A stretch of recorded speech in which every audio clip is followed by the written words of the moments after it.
So guys, आज मैं इस वीडियो में आपको बताने वाला हूं कि अगर आपके पोर्टफोलियो का कोई म्यूचुअल फंड जो परफॉर्म नहीं कर रहा है तो उसको कैसे स्विच आउट किया जाए, और बताऊंगा कि एसआईपी कब हमको पॉज कर देना चाहिए और कब एसआईपी में और भी ज़्यादा इन्वेस्टमेंट बढ़ाना चाहिए। ये सब आज वीडियो में मैं डिस्कस करने वाला हूँ, आपको बताऊंगा। इससे आपको इन्वेस्टमेंट करने में हेल्प मिलेगी।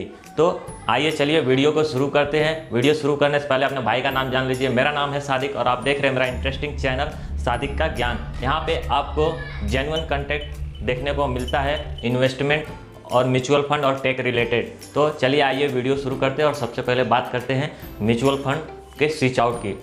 म्यूचुअल फंड स्विच आउट मतलब आसान भाषा में कहे तो मान लीजिए आपका कोई म्यूचुअल फंड परफॉर्म नहीं कर रहा है, अच्छा रिटर्न्स नहीं दे रहा है, तो आप क्या करेंगे, उसको आप रिडीम करके उसका सारा पैसा निकाल लेंगे और वो सारे पैसे को किसी एक दूसरे म्यूचुअल फंड में डाल देंगे। उसको बोलते हैं म्यूचुअल स्विच आउट करना, यानी एक म्यूचुअल फंड से दूसरे म्यूचुअल फंड में जाना।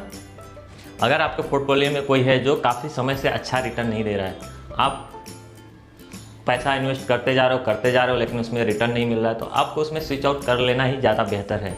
लेकिन स्विच आउट करने के बाद मान लीजिए कि आपने उसमें उसका म्यूचुअल फंड का करंट वैल्यू 1 लाख रुपया है और उसमें आपने पैसा डालते गए लेकिन रिटर्न नहीं आ रहा, अभी कम होकर 1 लाख है, तो उसको आप क्या करेंगे कि आप उसको स्विच आउट कर लीजिए।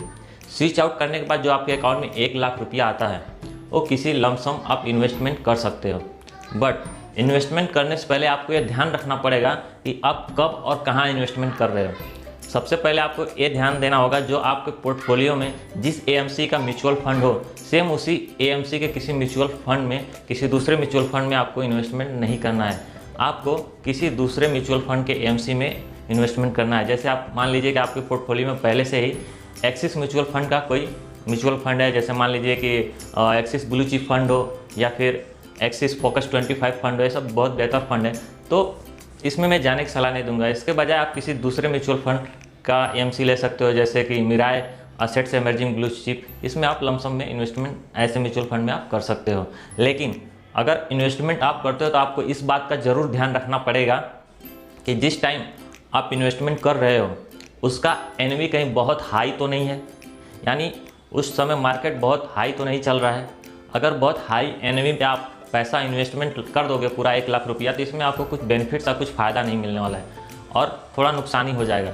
तब जब मार्केट में 600 से या 500 से या 600 से नीचे तक कोई करेक्शन देखने को आपको मिलती है, तो वो टाइम पे आपको इन्वेस्टमेंट करना चाहिए। अपने हिसाब से सर्च करके एक अच्छे से म्यूचुअल फंड में, या लार्ज कैप या मिड कैप या मल्टी कैप, किसी एक अच्छा सा म्यूचुअल फंड आप एनालिसिस करके सेलेक्ट करिए और उसमें आप लमसम में 1 लाख रुपया इन्वेस्टमेंट कर सकते हो। जब मार्केट 500 या 600 का करेक्शन दिखाए तब इसमें आपको जो एनवी रहती है वो कम रेट पे मिलेगी और अच्छा रहा। म्यूचुअल फंड को स्विच करके आप दूसरे म्यूचुअल फंड में जा सकते हो, एक अच्छा ऑप्शन है।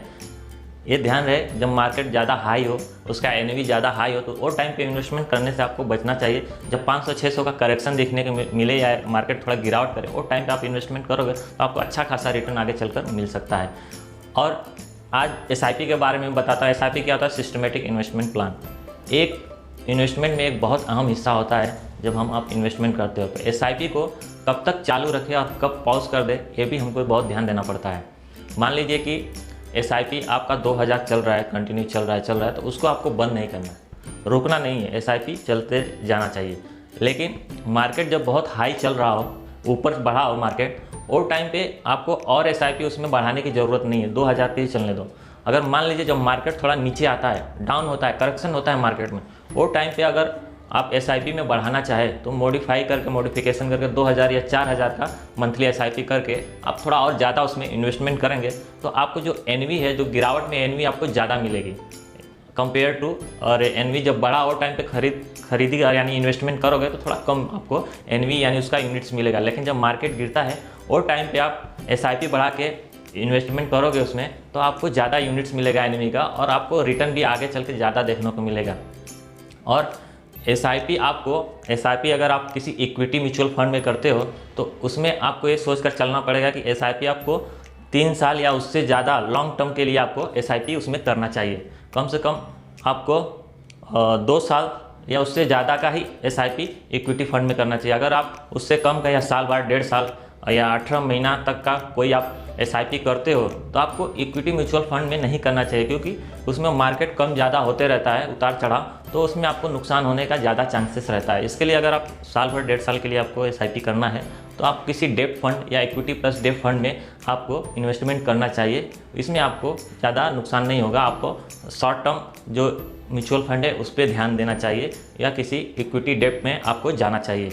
अगर आप इक्विटी म्यूचुअल फंड में इन्वेस्टमेंट करना चाहते हो तो आपको 10 साल 5 साल के लिए SIP करोगे तो इसको आपको ज़्यादा प्रॉफिट देखने को मिलेगा, अच्छा खासा रिटर्न आपके पोर्टफोलियो में दिखने को मिल सकता है।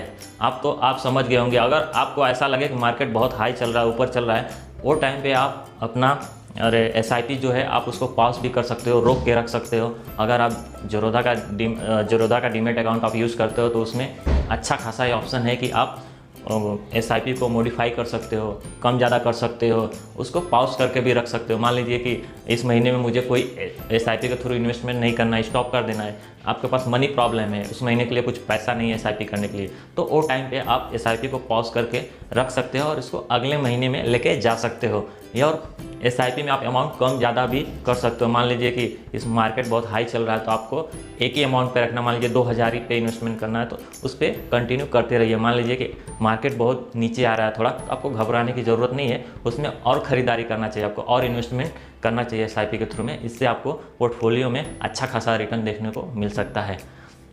आई होप आपको मेरी वीडियो पसंद आई होगी। अभी तक जिसने सब्सक्राइब नहीं किया है तो फटाफट सब्सक्राइब कर दीजिए और वीडियो में लास्ट तक बने रहने के लिए धन्यवाद। और ऐसे ही अपना प्यार और आशीर्वाद देते रहिए।